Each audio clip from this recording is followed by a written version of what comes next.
In the heart of the ancient world, where rivers sang songs as old as the moon and forests whispered secrets to the wind, lay the kingdom of Kosala.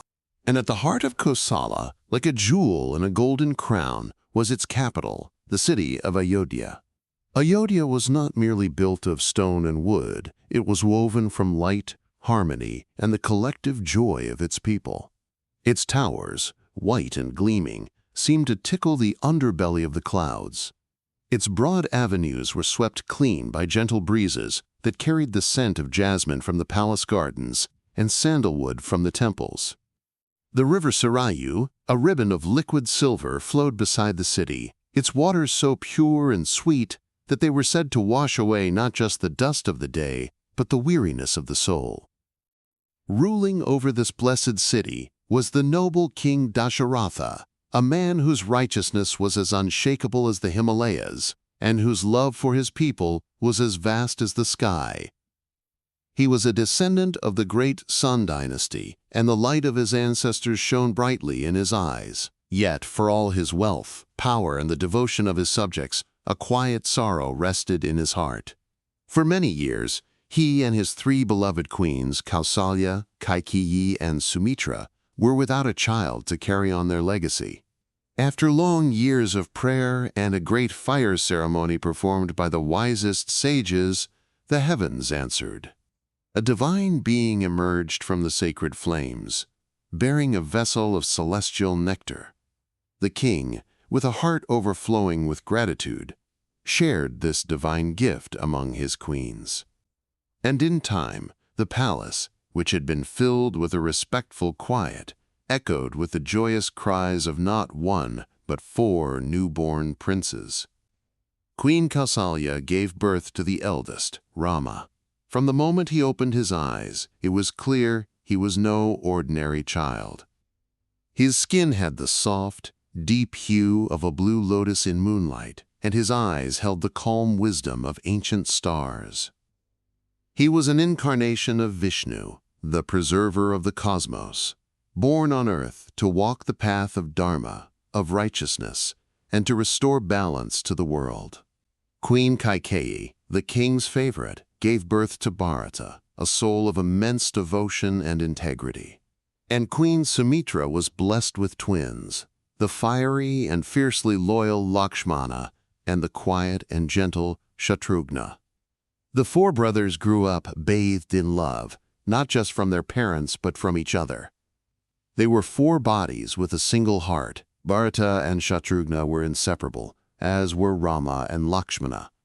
Lakshmana, from his earliest days, was like Rama's shadow. Where Rama went, Lakshmana followed, his gaze filled with an adoration so pure it was a form of worship. He could not bear to be parted from his elder brother, not even for a moment. If Rama slept, Lakshmana would stand guard. If Rama played, Lakshmana would be there, ready to fetch a fallen arrow or share in a quiet laugh. His love was a shield, a promise, a constant, unwavering presence. Rama, in turn, was the perfect brother, the perfect son, the perfect prince. He was a master of the bow, his aim so true it seemed the arrow was guided by thought alone. He was learned in the sacred texts, his mind as clear and deep as a mountain lake. But his greatest quality was his boundless compassion. He spoke with a voice that was soft and soothing, a balm to any troubled heart. He treated the lowest servant with the same gentle respect he gave his father, the king.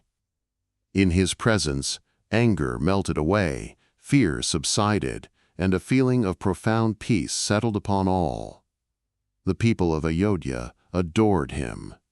To see him pass by in his chariot, a gentle smile on his lips, was to feel that all was right with the world. He was their moon, and they were the night sea, pulled by the gentle gravity of his goodness. As the years flowed by like the gentle Sarayu, Rama blossomed into a young man of unparalleled grace and strength. It was during this time that the great sage Vishwamitra arrived at the court of Dasharatha. The sage, his brow furrowed with worry, spoke of powerful demons, Rakshasas, who were desecrating his sacred fire ceremonies in the forest, preventing the sages from their prayers. He had come with a request that sent a tremor of fear through the king's heart. He asked for Rama to accompany him into the forest to defeat these demons. Dasharatha, whose love for Rama was the very air he breathed, was aghast. Rama was still so young, a boy on the cusp of manhood. How could he face such terrible creatures? But the sage was insistent, and the court advisor, the wise Vasista, reminded the king of his duty. With a heavy heart, Dasharatha agreed. And, of course, where Rama went, Lakshmana would go too. The two princes, their quivers full and their hearts steady, followed the sage into the deep wilderness. It was here that Rama's true nature began to shine with undeniable brilliance. He moved through the forest, not as a conqueror, but as a guardian. He learned the secret language of the trees and the ancient lore of the divine weapons from Vishwamitra. When the demons attacked, their roars shaking the very earth, Rama and Lakshmana stood firm. With celestial arrows that blazed like fallen stars, Rama vanquished the demons, restoring peace and sanctity to the hermitage. The forest itself seemed to sigh in relief, and the sages blessed him, their eyes seeing in him the divine protector they had been praying for. Their journey with Vishwamitra then led them eastward, to the ancient kingdom of Mithila. Mithila was a land of profound learning and spiritual beauty, ruled by the philosopher King Janaka. King Janaka possessed a treasure of immense power and significance, a colossal bow that had once belonged to the great god Shiva himself.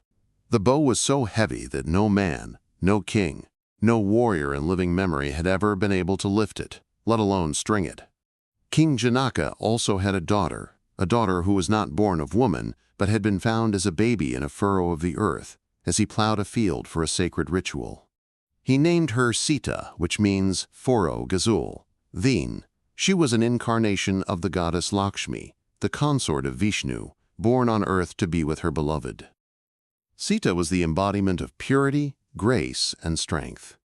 Her beauty was not merely of the face or form, it was an inner radiance that shone from her, a light of kindness and unwavering devotion. She moved with the grace of a swan on a tranquil lake, and her voice was like the gentle chiming of temple bells. Janaka had made a vow. The man who could lift and string the mighty bow of Shiva would be the one worthy of his daughter's hand. Princes and kings had come from all corners of the world to try their luck. They had strained and grunted, their muscles bulging, their faces red with effort, but the bow had not moved so much as a hair's breadth. It lay there, immense and immovable, a silent testament to a divine power beyond mortal grasp. Into this assembly walked Rama and Lakshmana with the sage Vishwamitra. When Rama's eyes met Sita's for the first time, the world around them seemed to fall away. It was not a meeting of strangers, but a recognition of souls who had been bound together for eternity.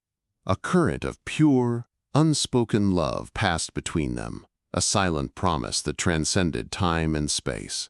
In that single, breathtaking moment, they knew they belonged to each other. With the blessings of the sage, Rama approached the great bow.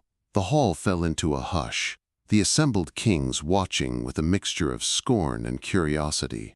Rama did not approach the bow with arrogance or brute force. He bowed to it first, a gesture of deep respect for the divine weapon. Then, with a grace that seemed effortless, he placed one hand upon it. He lifted it as easily as one might lift a garland of flowers. The entire assembly gasped. He placed one end of the bow against his foot, and with a smooth, powerful motion, he bent it to attach the string. And then, with a sound that cracked like thunder rolling across the heavens, the bow did not just bend, it snapped in two. The sound echoed through the kingdom, a proclamation that the one foretold had finally arrived. King Janaka's heart soared with joy.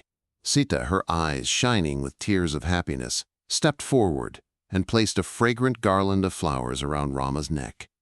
In that moment, light met light, and the universe itself seemed to celebrate their union. The wedding that followed was a festival of unimaginable splendor, a joining not just of two people, but of two great kingdoms and two divine souls.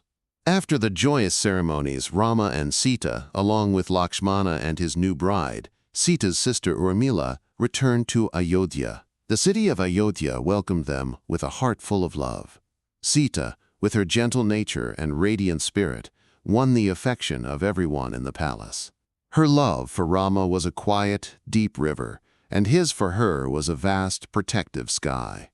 Their life together was an idyll, a perfect poem.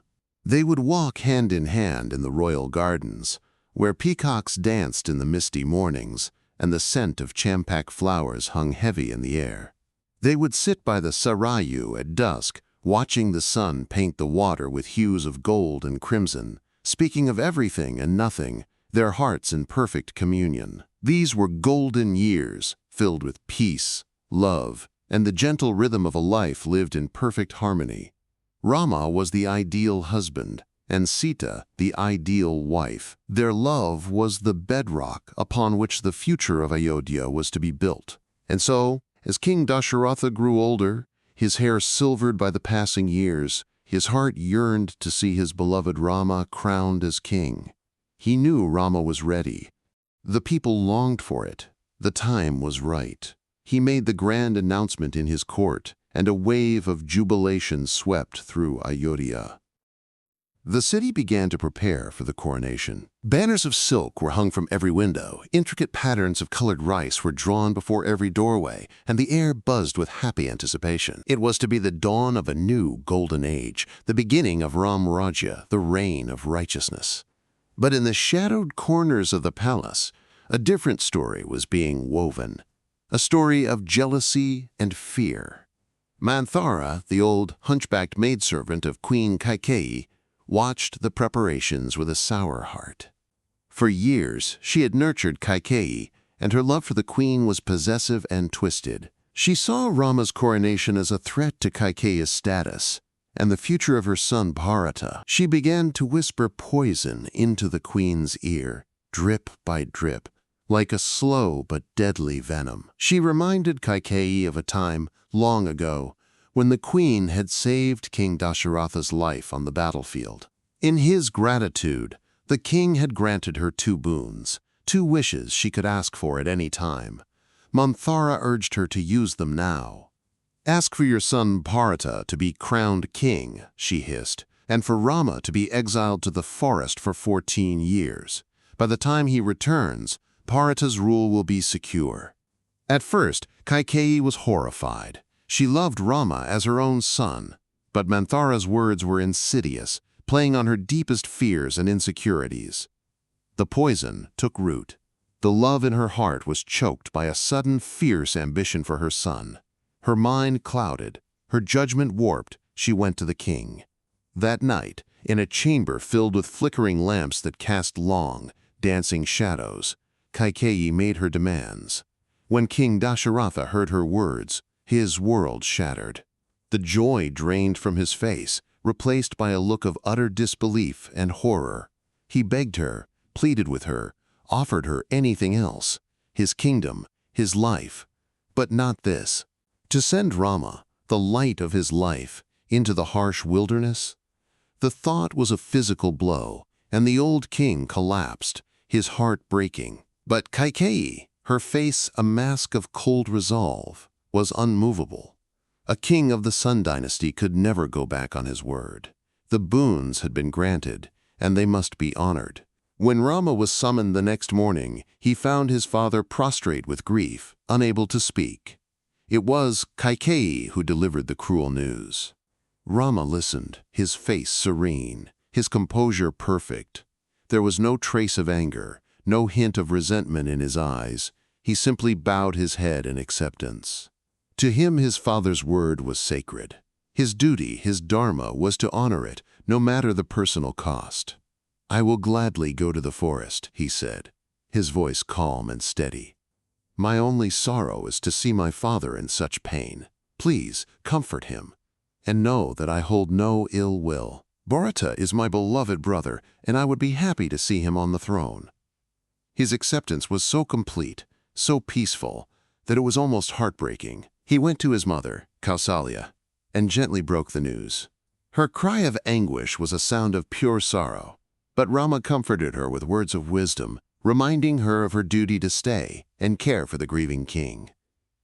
Then he went to Sita.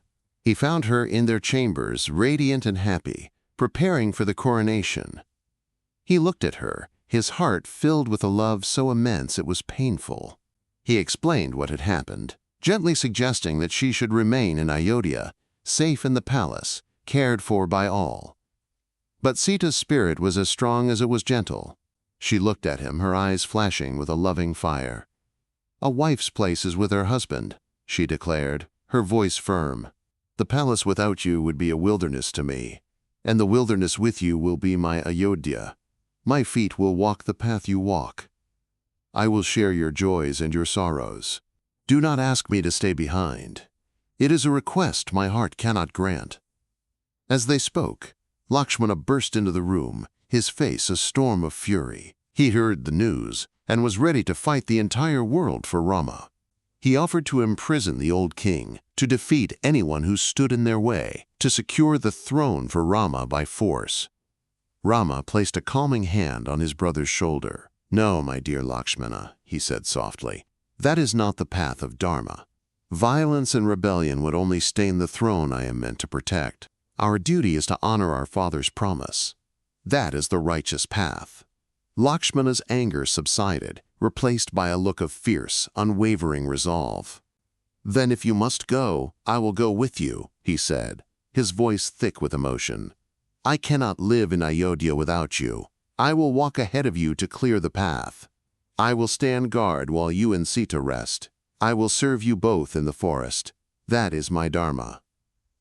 Seeing their unbreakable devotion, Rama relented.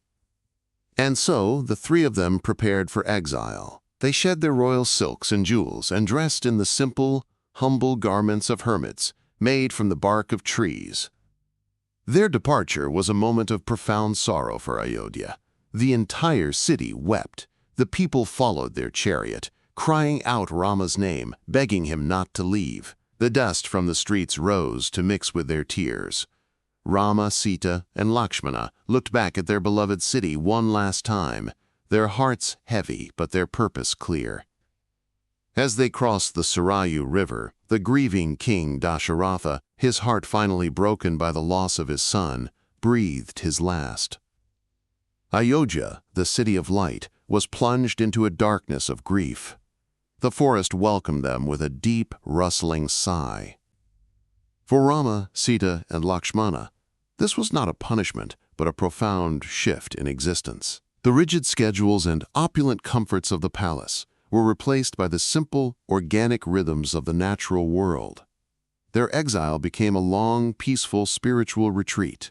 They journeyed south, deeper and deeper into the wilderness. The landscape was a constantly changing tapestry of breathtaking beauty. They walked through sun-dappled groves, where ancient banyan trees spread their roots like wise old arms. They crossed meadows carpeted with wildflowers of 1,000 different hues, where butterflies danced in the warm air.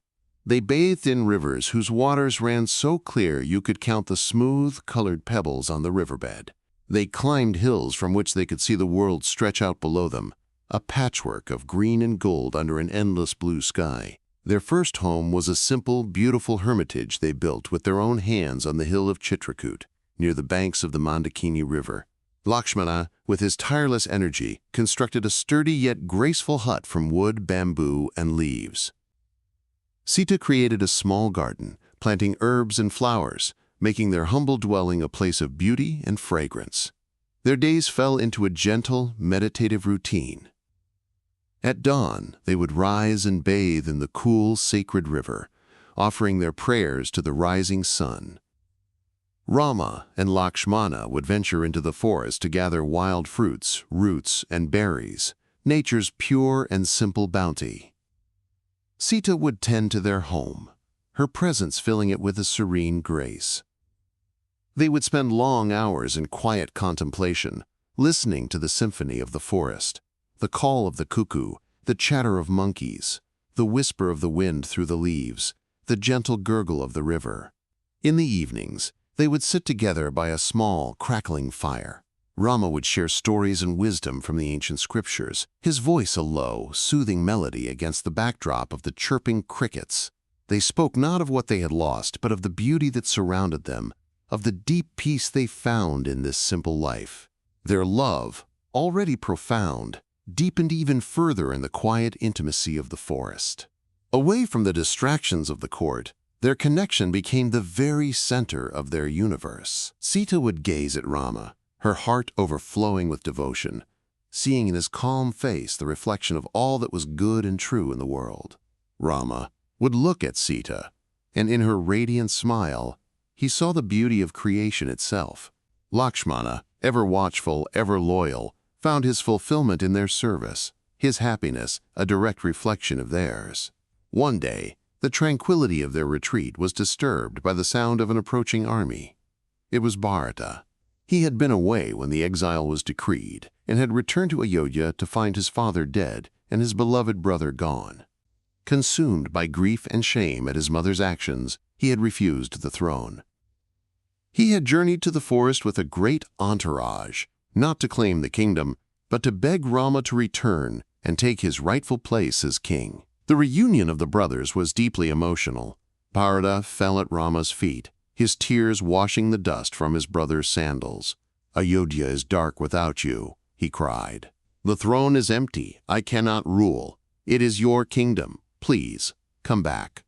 Rama gently lifted his brother and embraced him.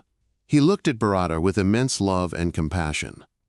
"Our father gave his word, and he gave his life to honor it," Rama said softly. "We cannot let his sacrifice be in vain. You must rule the kingdom, my brother. That is your dharma, just as living in this forest is mine. Govern with wisdom and justice. I will return when the 14 years are complete, not a day sooner, not a day later." Bharata, seeing the unshakable resolve in Rama's eyes, knew he could not change his mind. With a heavy heart, he made one final request. "If I must rule," he said, "I will not sit on the throne itself. I will rule as your regent. Please, give me your sandals. I will place them on the throne as a symbol of your authority, and I will govern in your name until you return." Rama agreed. Bharata reverently took the simple wooden sandals, placed them on his head, and returned to Ayodhya. He did not live in the royal palace, but in a humble hut on the outskirts of the city, ruling the kingdom with great wisdom, always counting the days until his brother's return. The sandals on the throne were a constant reminder to him, and to all of Ayodhya, of their true king. After Bharata's departure, Rama decided it was best to move deeper into the forest, to avoid disturbing the sages at Chitrakoot with the comings and goings of visitors from the city. They journeyed for 10 long, peaceful years, moving from one hermitage to another, living among the wise and gentle sages of the great Dandaka forest. They were welcomed everywhere with love and respect. Rama and Lakshmana protected the hermits from the scattered Rakshasas who would trouble them, making the forest a safer place for all who sought a life of peace and prayer. Their life was a pilgrimage, a slow, meandering journey through the heart of ancient India. They saw the majestic Vindhya mountains and crossed the wide, powerful Narmada River. They lived for a time near the hermitage of the great sage Agastya, who gifted Rama with divine weapons, including a celestial bow and an inexhaustible quiver of arrows. They eventually settled in a beautiful, serene place called Panchavati, near the source of the Godavari River. The area was lush and green, filled with flowering trees and tame, gentle animals. Here, Lakshmana built them their most beautiful forest home yet. It was an idyllic existence, the culmination of their years of peaceful retreat. They were happy. They were at peace. They did not know that this profound tranquility was about to be shattered, that a dark shadow was creeping towards their sunlit world. The shadow arrived in the form of a Rakshasi, a demoness named Surpanaka. She was the sister of the most powerful and feared being in all the 3 worlds, Ravana, the 10-headed king of Lanka. Surpanaka was roaming the forest when she chanced upon the handsome princes. She was immediately consumed by a burning desire for Rama. Changing her form into that of a beautiful woman, she approached him and brazenly proposed marriage. Rama, with a gentle smile, politely refused, explaining that he was devoted to his wife Sita. He playfully suggested she try his younger brother. Lakshmana, seeing the lustful and dangerous nature of the demoness, also rejected her sharply. Enraged by the rejection, Surpanaka reverted to her terrifying demonic form and lunged at Sita, intending to kill her and devour her. In a flash, to protect Sita from harm, Lakshmana drew his sword and sliced off the demoness's nose and ears. Howling in pain and fury, Surpanaka fled, vowing revenge. She went first to her demon brothers in the forest, who were quickly and easily defeated by Rama. Then, mutilated and humiliated, she flew across the southern ocean to the island kingdom of Lanka. Lanka was a city of breathtaking, otherworldly beauty. Its palaces were made of solid gold, its towers studded with precious gems that glittered in the sun. But its beauty was cold, a monument to pride and power, not to love or harmony. It was the fortress of Ravana. Ravana was a being of immense power, a brilliant scholar, a master of magic, and a formidable warrior. Through severe penance, he had been granted a boon of near invincibility from the gods. But his power had corrupted him. He was arrogant, cruel, and believed himself to be above all laws of dharma. When he saw his sister's disfigured face and heard her tale, his rage was like a volcano. But as Surpanaka, in her desire for revenge, described the ethereal, divine beauty of Sita, Ravana's rage was overshadowed by a new, dark obsession. He had to possess this woman. He would make her his queen. He devised a wicked plan. He enlisted the help of another demon, Maricha, who could change his shape at will. Maricha transformed himself into a magical golden deer, a creature of such dazzling beauty that it seemed to be made of starlight and spun gold. It appeared near the hermitage at Panchavati, prancing and grazing peacefully. When Sita saw the deer, she was enchanted. Its hide shimmered with an unearthly light, and it moved with impossible grace. Innocent of the deception, she was filled with a childlike wonder and desire. "Oh, Rama," she pleaded, "please, catch that beautiful creature for me. I wish to have it as a pet in our garden." Rama was hesitant. His instincts told him something was wrong. Lakshmana was even more suspicious, warning that it was surely a demon's trick. But Sita's heart was set upon it, and Rama could not bear to deny her this simple wish.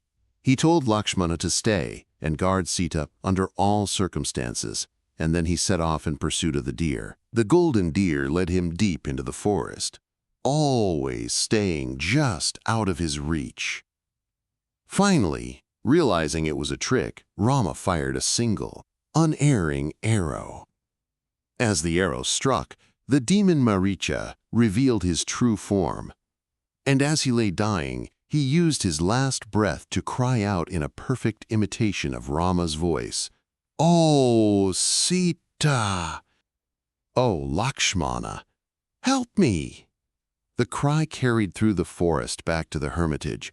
Sita heard it, and her heart froze with terror. "Lakshmana, did you hear?" she cried, her face pale with fear. "Your brother is in trouble. Go to him quickly." Lakshmana stood firm. "That is not my brother's voice," he insisted. "It is a trick. Rama cannot be harmed. My orders were to stay here and protect you. I cannot leave you alone." But Sita, frantic with worry, could not be reasoned with. In her fear, she accused Lakshmana of wanting harm to befall his brother so that he could have her for himself. The words, born of desperation, were like daggers to Lakshmana's loyal heart. Wounded and heartbroken, he knew he could not disobey her direct command. With a heavy heart, he drew a line in the earth around the hut. "This is a line of protection," he said. "Do not cross it for any reason. May the spirits of the forest guard you." And with that, he plunged into the woods in search of Rama. The moment he was gone, a new figure appeared. An old, holy man, a sadhu with a gentle face and a begging bowl, approached the hut. It was Ravana in disguise. He stood just beyond the line Lakshmana had drawn and asked for alms. Sita, ever compassionate and bound by her duty to offer hospitality, felt she could not refuse. Forgetting Lakshmana's warning in her wish to help the holy man, she stepped across the line to offer him food. In that instant, Ravana shed his disguise and revealed his true, terrible form. With his 10 heads and 20 powerful arms, he was a vision of terrifying might. He grabbed Sita, who struggled, and cried out for Rama and Lakshmana. But it was too late. He forced her onto his magnificent flying chariot, the Pushpaka Vimana, and soared into the sky, heading south towards his island kingdom of Lanka. As they flew, Sita's desperate cries were heard by a noble old vulture, Jatayu, a great friend of King Dasharatha. With immense courage, Jatayu attacked Ravana, fighting with his beak and talons to save her. But the ancient bird was no match for the demon king.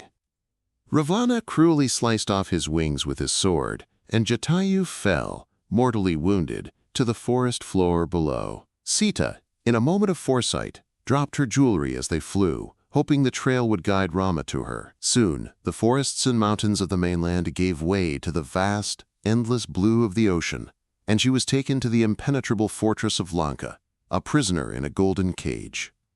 When Rama and Lakshmana returned to the hermitage, their worst fears were realized. The hut was empty. The forest, which had been their sanctuary, now felt silent and menacing. A profound, crushing despair fell upon Rama. The calm, serene prince was gone, replaced by a man consumed by grief and fear for his beloved. He called her name, his voice echoing through the empty woods. He asked the trees, the river, the animals, if they had seen his Sita, but they could only offer their silent sympathy. His grief was a storm, a tempest of sorrow that shook him to his very core. For the first time, the divine incarnation experienced the full, agonizing depth of human loss. It was in this crucible of suffering that his love for Sita was revealed, not just as a gentle affection, but as the very center of his being, the sun around which his world revolved. As they searched frantically, they came upon the dying Jatayu. The noble vulture, with his last breaths, told them what had happened. He described the demon king Ravana and pointed them south, towards the direction he had taken Sita. With this one vital clue, Rama's despair began to transform into a quiet, unshakable resolve. He would find his Sita. He would cross oceans and move mountains if he had to. He would not rest until she was safe with him again. And so began the grand, steady quest. The search for Sita was not a frantic, desperate scramble, but a determined, purposeful pilgrimage. Rama and Lakshmana journeyed southward, their every step guided by a singular focus. Their path led them through more of the stunningly beautiful and varied landscapes of ancient India. They walked through dense jungles where sunlight struggled to pierce the thick canopy, across vast, sun-baked plains, and over the rolling blue-green hills of the south. During their journey, they encountered an old, pious woman named Shabari, who had spent her entire life waiting for the chance to meet Rama. She welcomed them to her humble ashram with a heart full of devotion, offering them the sweetest wild berries, which she had first tasted herself to ensure they were perfect for him. Rama accepted her simple offering with a grace that blessed her entire existence, a poignant reminder that the purest devotion is the greatest gift of all. Their path eventually led them to the Rishyamukha mountain, near the beautiful Pampa lake. It was here that they would find the ally who would change the course of their quest, the one whose name would become synonymous with love, loyalty, and selfless service, Hanuman. Hanuman was a Vanara, a member of a race of intelligent, forest-dwelling monkey people, but he was no ordinary Vanara. He was the son of the wind god Vayu and possessed extraordinary powers. He could change his shape at will, become as small as a thumb or as large as a mountain. He had the strength to uproot entire trees and leap across vast distances. Yet, for all his power, his greatest strength was his heart, which was a boundless ocean of devotion. He was the minister to Sugriva, the exiled king of the Vanaras. When Hanuman saw Rama and Lakshmana approaching, he was sent by Sugriva to discover who they were. Disguised as a Brahmin, Hanuman approached them, but as he looked into Rama's eyes, he saw not just a grieving prince, but the divine light of the Lord himself. In that moment, his heart recognized its master. He shed his disguise and fell at Rama's feet, his entire being flooding with an overwhelming love and a desire to serve. Rama, in turn, saw in Hanuman's humble posture and shining eyes a loyalty so pure and powerful it could move the world. He told Hanuman their story, and a bond of eternal love and friendship was forged. Hanuman led them to Sugriva. The Vanara king had his own tale of sorrow. He had been usurped by his powerful brother, Vali, who had taken his kingdom and his wife. Rama, seeing the injustice, promised to help Sugriva regain his throne.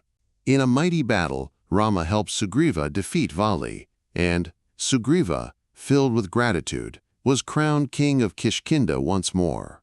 Now, with the full might of the Vanara kingdom at his command, Sugriva fulfilled his promise. He sent his armies out in all 4 directions, north, south, east, and west, to search every corner of the earth for Sita. The southern search party was the most important, led by the wise old bear king Jambavan, Sugriva's nephew Angada, and the mighty Hanuman. Weeks turned into a month, and the southern party had found no trace of Sita. They reached the very edge of the subcontinent, a vast, endless ocean stretching before them. Their spirits were low, their hope dwindling. It was then that they learned from another ancient vulture, Sampati, the brother of Jatayu, that Sita was being held captive on the island of Lanka, 100 leagues across the water. But how to cross such an impossible expanse of ocean? The Vanaras looked at the churning waves in despair. It was an insurmountable obstacle. It was then that the wise Jambavan turned to Hanuman. He reminded Hanuman of the immense powers that lay dormant within him, powers he had forgotten due to a childhood curse. He spoke of Hanuman's divine parentage, of his strength, of his ability to fly. As Jambavan spoke, Hanuman began to remember. A divine power surged within him. His body began to grow, his form expanding until he was the size of a mountain. His fur shone like gold. His eyes blazed with the fire of his devotion to Rama. He stood upon the peak of a mountain on the coast, took a deep breath, and with a mighty roar that shook the very earth, he leaped. Hanuman's flight across the ocean was an epic journey unto itself. He flew through the air like a golden comet, the wind, his father, clearing a path for him. The ocean itself rose up to test him, sending a mountain from its depths to block his path, but he simply placed a foot upon it and leaped again. The mother of serpents, Surasa, rose from the sea and opened her giant mouth to swallow him, a test from the gods. Hanuman expanded his form until her mouth could not contain him, and then, in a flash, he became as small as a thumb and flew out through her ear, passing the test with wit and humility. Finally, he reached the shores of Lanka, where he was met by the guardian demoness of the city, Lankini. He struck her with a single powerful blow from his left fist, defeating her and entering the Golden City. Lanka was even more magnificent than he had imagined, a dazzling city of wealth and power. But Hanuman felt a deep, spiritual emptiness here. It was a beauty without a soul. He shrank himself to the size of a cat and searched the city, moving like a shadow through the opulent palaces and gardens. He searched Ravana's own chambers, a place of incredible luxury, but Sita was not there. His heart began to sink. Had his long journey been in vain? Then he was drawn to a beautiful garden, the Ashoka Grove, and there under a tree he saw her, Sita. She was surrounded by fierce demonesses who guarded her day and night. She was pale and thin, her hair unkempt, her clothes simple and worn. But even in her sorrow, she radiated a divine light, an aura of purity and strength that no prison could diminish. Her eyes were filled with tears, but also with an unshakable faith. She was like a lone, beautiful lotus blooming in a murky pond. Hanuman watched from the branches of the tree as Ravana approached her. The demon king tried to persuade her to be his queen, offering her unimaginable wealth and power. But Sita was like a blade of grass before a storm. She bent, but she would not break. With quiet dignity and fiery courage, she scorned his advances, telling him that her heart and soul belonged only to Rama.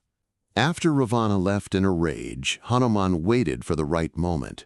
He began to softly chant the story of Rama, his voice a gentle balm in the oppressive air of the grove. Sita looked up, startled. Hanuman then dropped Rama's signet ring into her lap. Her heart leaped with a joy so intense it was almost painful. Hope, which had been a flickering ember, now blazed into a brilliant flame. Hanuman came down from the tree and, in his humble Vanara form, introduced himself. He told her that Rama was safe, that he was consumed with love and grief for her, and that he was coming with a mighty army to rescue her. He offered to carry her back on his shoulders, but Sita, with her profound sense of dharma, refused. She did not want to be stolen back in secret. Her rescue had to be an act of righteousness, a victory of dharma over adharma. Rama himself must come and defeat Ravana in honorable battle to reclaim her. She gave Hanuman a jewel from her hair to take back to Rama as a token of her love and proof of their meeting. Before leaving, Hanuman decided to deliver a message to Ravana. He allowed himself to be captured by the palace guards after destroying a part of the beautiful grove. Dragged before Ravana's court, Hanuman, filled with the power of Rama, spoke with fearless courage. He identified himself as a messenger of Rama and warned Ravana to return Sita and beg for forgiveness, or face complete destruction. Enraged by his audacity, Ravana ordered Hanuman to be executed, but Ravana's righteous brother, Vibhishana, intervened, reminding him that it was against dharma to kill a messenger. So Ravana decided on a different punishment. He ordered the guards to wrap Hanuman's tail in oil-soaked rags and set it on fire. Hanuman, with a glint in his eye, allowed them to do so. Once his tail was a blazing torch, he used his powers to escape his bonds. He leaped from rooftop to rooftop, his flaming tail setting fire to the golden palaces and buildings of Lanka. He plunged the city of Pride into a chaos of fire and smoke, a brilliant and terrifying warning of the destruction to come. Then, he leaped back to the ocean, extinguished the fire on his tail, and flew back to his waiting friends. The return of Hanuman was a moment of pure ecstasy for the Vanaras. Their roars of joy echoed up the coast. They carried him back to Kishkinda, where he knelt before Rama and placed Sita's jewel in his hand. Seeing the jewel, proof that his beloved Sita was alive, Rama was overcome with a mixture of joy and sorrow. Hope was renewed. The time for waiting was over. The time for action had come. The mighty Vanara army, a force of millions, strong and brave, mobilized under the command of Sugriva. They marched to the southern tip of India, a great river of determined souls, their hearts united in their devotion to Rama. But there, the same impossible obstacle remained, the vast, churning ocean. Rama meditated on the shore for 3 days, praying to the ocean god, Varuna, to grant them passage. When the god did not appear, Rama, in a rare moment of righteous anger, prepared to fire a celestial arrow that would dry up the entire ocean. At this, Varuna rose from the waves and bowed before him. He explained that the nature of the ocean was to be deep and uncrossable, but he offered a solution.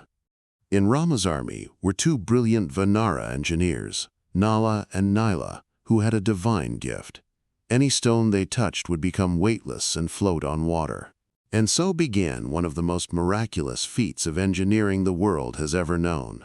The Vanaras, with joyous energy, began to build a bridge to Lanka. They uprooted mountains and carried giant boulders to the shore.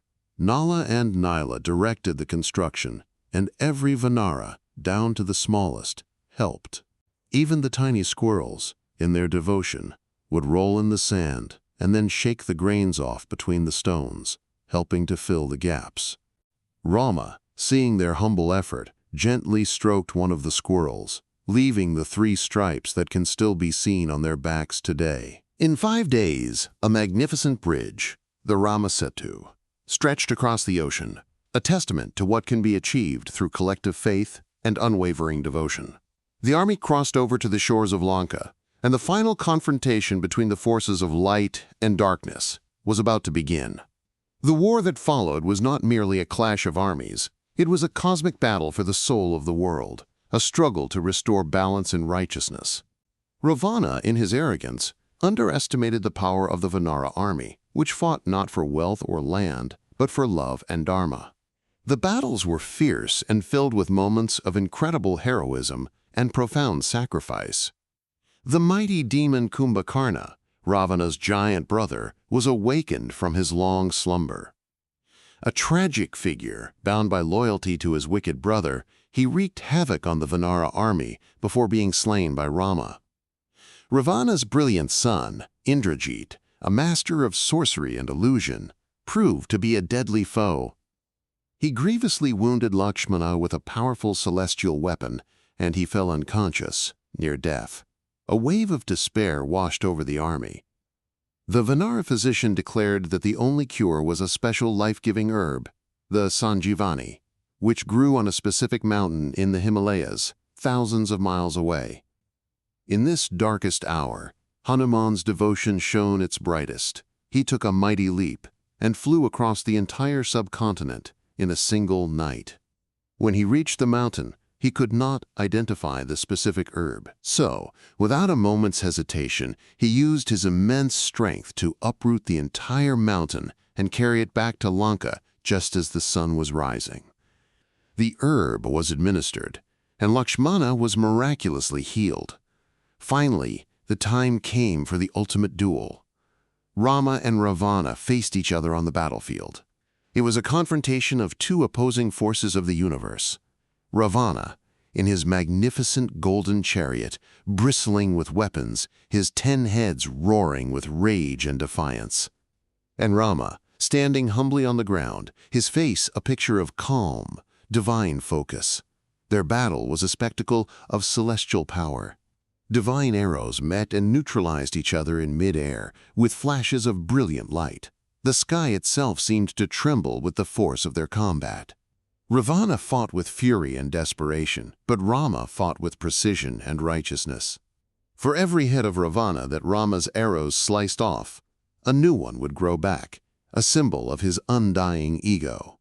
Finally, Vibhishana, Ravana's righteous brother who had defected to Rama's side, revealed the secret to Ravana's immortality. The source of his life was stored in a pool of nectar in his navel. Armed with this knowledge, Rama invoked the most powerful celestial weapon of all, the Brahmastra. He infused the arrow with all the power of the cosmos, whispered a final prayer, and released it. The arrow, blazing like the sun, flew straight and true, piercing Ravana's heart, boiling away the nectar of immortality and ending his reign of terror. As he fell, a light was seen leaving his body and merging with Rama's feet in being slain by the Lord himself. Even the great demon king found liberation. With Ravana's fall, the battle was over. A great cheer rose from the Vanara army. Dharma had triumphed. In the aftermath, Rama crowned the noble Vibhishana as the new king of Lanka, instructing him to rule with justice and compassion. Then, the moment all of heaven and earth had been waiting for arrived. Sita was brought from her captivity. She and Rama stood before each other, their eyes meeting after so long apart. The world fell away. There was only the silent, profound communion of their two souls, reunited at last. However, Rama knew that Sita's purity might be questioned by the world after her long captivity in the demon king's city. To prove her untarnished spirit to all, not as a demand from him, but as her own powerful declaration, Sita chose to undergo a trial by fire, an Agni Pariksha. A great pyre was lit. With a calm and serene expression, her heart fixed on Rama, Sita walked into the heart of the blazing flames. The crowd gasped. But the fire, the ultimate purifier, could not touch the ultimate purity. The flames parted, and Agni, the fire god himself, emerged from the pyre, carrying an unharmed and even more radiant Sita in his arms. He presented her to Rama, proclaiming her purity to all the worlds. The reunion was now complete, sanctified, and celebrated. The 14 years of exile were also finally over. Using Ravana's celestial flying chariot, the Pushpaka Vimana, Rama, Sita, and Lakshmana, along with Hanuman and their loyal Vanara friends, began their journey home to Ayodhya. As they flew, they looked down upon the path of their long journey, the forests, the rivers, the mountains, and the great bridge over the ocean, a map of their trials and their triumphs. When they arrived, they found Ayodhya transformed into a city of lights.